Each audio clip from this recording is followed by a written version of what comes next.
Is it possible to achieve a state of pure consciousness, where ego does not exist? I struggle with this conceptual package.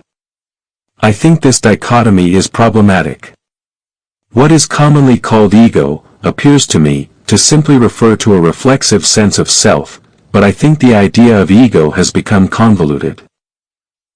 When we were children we didn't really care about our self-image so much. We wouldn't care if we had chocolate smeared on our face, we would dance around or pick our noses quite unself-consciously. This is commonly thought of as innocence, and many adults are very nostalgic about it. An important part of puberty, frequently not discussed, is that we develop anxiety about how we appear to others and start to rate ourselves. This is simply part of animal sexuality, but we can conflate this with the development of consciousness and adult intelligence.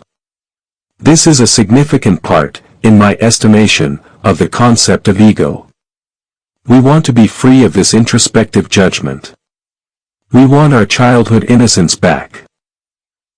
Pure consciousness, or what Buddhists call direct perception, and others call non-dual consciousness, does not have any of the auxiliary effects of self-judgment, past and future orientation, objective determination or comparison, and can therefore be called free from ego because it is free of image-making, including self-image.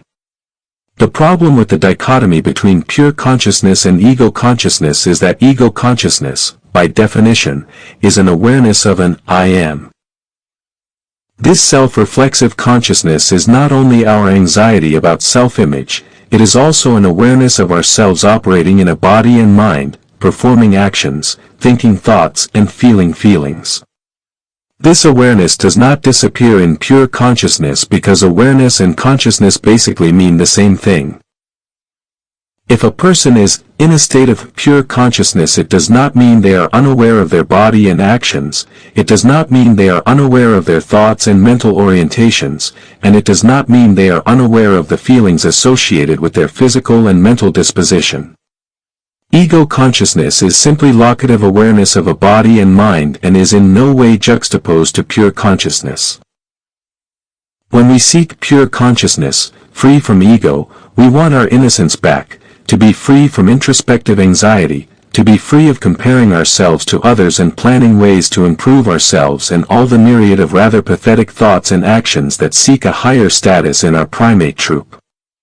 Pure consciousness, direct perception, the non-dual offer this to our mind because the raw data is free from all of these turgid courtly status games.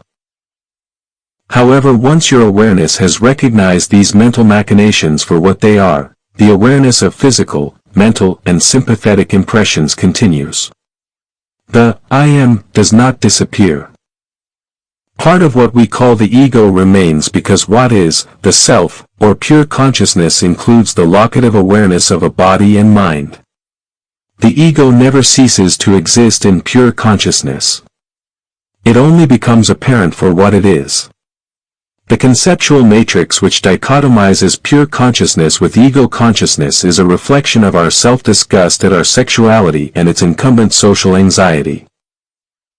The dichotomy only exists from the perspective of this self-disgust, and most importantly, self-disgust is a means of separation from the very thing that is sought, pure consciousness. Seeking pure consciousness where ego doesn't exist is a sign of self-disgust and is another thing renunciants abandon in pure consciousness.